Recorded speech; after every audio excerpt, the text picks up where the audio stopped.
বিধানসভা পৰ্যায়ত অসমৰ পৰ্যায়ত অভিজ্ঞতা সম্পন্ন ব্যক্তিয়েহে আসলে দিল্লীত এই অভিজ্ঞতাসমূহক লৈ যাব পাৰিব।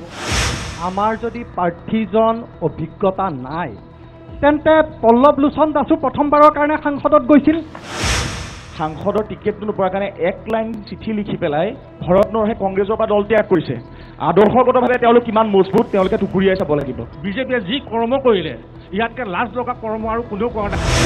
মানুহে ভাবিছিল এণ্টি ইনকামবেঞ্চি ঢৌ এটা চলিব, এইটো চলাব নোৱাৰাটো এই বিৰোধী ঐক্যমঞ্চৰ দুৰ্বলতা।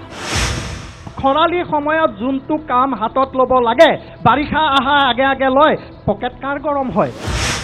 উন্নয়ন হৈছে, পৰিৱৰ্তন হৈছে কাৰ? বিজেপিৰ মন্ত্ৰী, বিজেপিৰ বিধায়ক, বিজেপিৰ সাংসদৰ ধনৰ তেওঁলোকৰ সম্পত্তিৰ পৰিৱৰ্তন হৈছে। এতিয়া যুৱক যুৱতী চাকৰিৰ ক্ষেত্ৰত মাথা নামাৰে, এতিয়া কেনেকৈ নিজকে এজন এণ্টাৰপ্ৰেনৰ কৰিব পাৰোঁ, নিজে কেনেকৈ ইণ্ডাষ্ট্ৰিয়েল হ'ব পাৰোঁ। তেওঁলোকে নিজে কয় যে হিতাধিকাৰী সৃষ্টি কৰিব নালাগে, কিন্তু হিতাধিকাৰী সৃষ্টি কৰা কি কংগ্ৰেছে হিতাধিকাৰী সৃষ্টি কৰা নাছিল? পথাৰ আৰু বজাৰ যদি আমাৰ হাতত নাথাকে তেতিয়াহ'লে এই জাতিটো কেতিয়াও উন্নতি নহয়। বিজেপিৰ যিজন কেণ্ডিডেট তেওঁলোক নাম কটা চিপাহী। আদিবাসীসকলক অনলি ওৱান টাইমৰ কাৰণে ওৱান টাইম দিলে হিচাপে ব্যৱহাৰ কৰে, নেক্সট টাইম কাশ্মীৰত পেলাই দিয়ে। 60-70 বছৰৰ আগতে যিখিনি দুৰ্নীতি হৈছিলে, দুৰ্নীতিৰ ফলতে আজি এজন আমি এনেকুৱা প্ৰধানমন্ত্ৰী পাইছোঁ তেওঁলোকে চাহ বেপাৰী বুলি হাঁহিছে।